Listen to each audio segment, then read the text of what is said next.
आज रिया परी बहुत खुश थी क्योंकि वह पहली बार अपने नानी के यहाँ पर जा रही थी।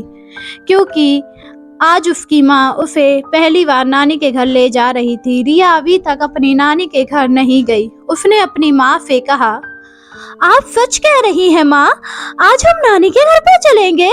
हाँ बेटा, आज हम लोग नानी के घर पर जा रहे हैं और मुझे पता है कि तुम आज बहुत ही खुश हो।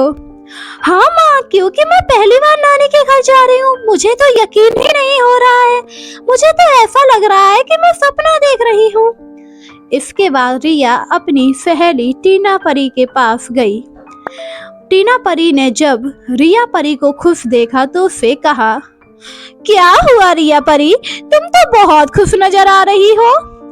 हाँ टीना परी, आज मैं अपनी नानी के घर पर जा रही हूँ। तुम्हें तो पता ही है मैं अभी तक अपनी नानी के घर नहीं गई हूँ।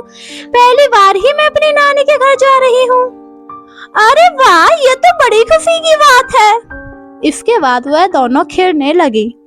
अगले दिन रिया परी तैयार हो गई क्योंकि उसे नानी के घर जाना था। पर अचानक रानी परी की तबीयत खराब हो गई और उसने रिया परी से कहा, बेटी, लगता है आज हम नानी के घर नहीं जा पाएंगे क्योंकि मेरी तबीयत सही नहीं लग रही है। क्या? आपको क्या हो गया माँ? आप कल तक तो बिल्कुल ठीक थी। पता नहीं बेटा, मुझे बुखार सा लग रहा है। ठीक है माँ, आप पहले ठीक हो जाइए, उसके बाद हम नानी के घर चलेंगे। इसके बाद रिया परी वहां से चली आई। अपनी माँ की तबीयत खराब होने की वजह से रिया परी बहुत उदास हो गई क्योंकि अब वह नानी के घर नहीं जा पाएगी। तभी वहां पर परी लोक की महारानी आई और उन्होंने रिया परी से कहा, क्या हुआ, तुम इतने उदास क्यों लग रही हो? मेरी माँ की तबीयत खराब हो गई है, इस वजह से अब मैं नानी के घर पर नहीं जा पाऊंगी। मैं पहली बार ही नानी के घर जा रही थी। अरे बस इतनी सी बात है, इसीलिए तुम उदास हो गई? रुको, मैं अभी तुम्हारी परेशानी दूर कर देती हूँ। चलो, मैं तुम्हारे साथ तुम्हारे घर चलती हूँ। इसके बाद महारानी रिया परी के घर आई और फिर उन्होंने रानी परी को अपनी जादू की छड़ी से सही कर दिया।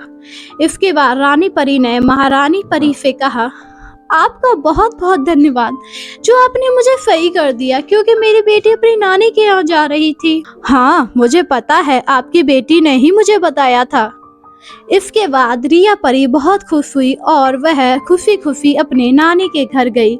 नानी के घर पहुँचने पर रिया परी ने बहुत मस्ती की और अब रिया परी बहुत खुश थी।